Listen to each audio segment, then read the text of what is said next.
Hi everyone, it's Chris speaking and welcome back. Today I'm going to chat to you about an article that I read during the week. The article came out in 2017, but I only came across it sort of earlier this week and it called to me. It's called The Perceptions of Loss When You Come Out as Transgender. It's written by Mila Madison. Sorry if I pronounced your name incorrectly. And it's all about other people experiencing this, sense of loss when someone close to them comes out as transgender. For me, I saw this happen to my partner, and it was really interesting to read about it after having gone through it and being quite a big thing to go through and also quite an uncomfortable thing to talk about with someone else. So the first paragraph, and I'll put these on the screen, so all the points that I talk about during the video today, and the first paragraph just to give you a bit of a setup for what this video is going to be about. So the first paragraph says, "They say when you transition, your loved ones also transition along with you. Those who are close to you go through their own adjustment period. In some cases, it's a complete shock when you come out as transgender to your friends and family. In other cases, it may be surprising, but maybe it's not as shocking, or there might have been some signs along the way. Either way, they usually go through a period where it's a feeling of loss or a time of mourning." This is really weird to experience on the other end of it. So, as a transgender person watching someone else in my life going through a period of mourning was surreal. And Mila talks about that as well. But you're watching someone mourn the person that they think they're losing while you're still standing in front of them. So you're there, but they're also sad at your existence, and not necessarily the existence that you're portraying now, but that sense of losing someone else. For my partner, she was sort of exploring her sexuality when we got together, so she was sort of realising that, yep, I'm bisexual. I was identifying as female. I just gotten out of a gay relationship and going into this one. So she got to know me in that light. So not necessarily as a different person, but in a different mindset. And it was quite difficult for her to detach from that. And I think that in a lot of ways, and some days that's still happening, and it's something to be really conscious about when she's, looking at me or talking to me or having interactions on a day-to-day, that she needs to stop thinking of me in one light and thinking of me in another light, and that doesn't happen in a day. It can also, give that person that sense of loss or grieving that they've lost someone, and it's not because you fundamentally are changing. It's just that what they had gotten used to and what they had perceived for them, or maybe their outlook on life, has shifted, and it's a way that their mind and their brain have to shift. The first thing that I pulled out from the article was Mila saying, "From my perspective as a transgender person, I must admit I was perplexed by the grieving period. Watching people mourn the loss of you while you're standing right in front of them is a surreal experience that only someone who is transgender can fully understand." It's almost like feeling like you have to prove yourself. So Rachel's grieving this person that I was, and I'm standing here being like, I haven't changed. Fundamentally, I haven't changed. I'm the same person. I've just come into myself and I've just realised. But then having to, understand from their point of view that, no, you physically are changing. Fundamentally, you're not, but in my mindset, you are. And being patient with that period of loss. I know for me, and I'm sure for many other people who have gone through this, it is weird. And it's almost like a defense mechanism to be like, I'm not changing. I guess it comes down to communication there, and, really listening to the people who are going through that period.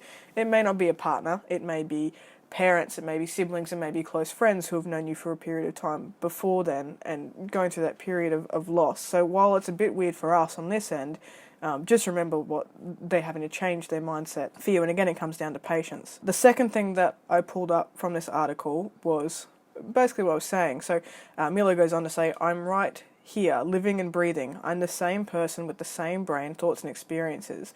To me, the only thing that has changed is my gender presentation.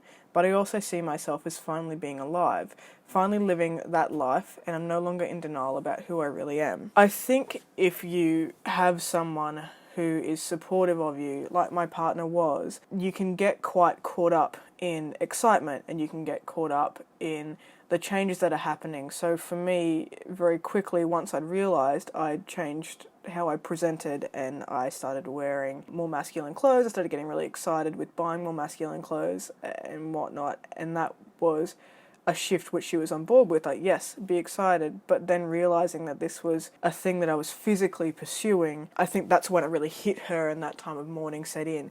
She told me very early on, maybe a couple of months after I'd come out to her, that she walked the dog one morning and she stopped in the park and cried over the person that she was losing and those things that she would miss. And that was a difficult conversation to hear. It comes with a lot of self-blame and a lot of guilt, but at the same time having to explain that I'm not changing, I'm just becoming who I've always been. So it's hard. Watching that grief happen while you're standing in front of someone is hard, and having to explain that notion of I'm not changing, I'm just becoming the person I was meant to be. Another thing that Mila talks about, and something that hit me quite hard when I first started doing all this, was guilt.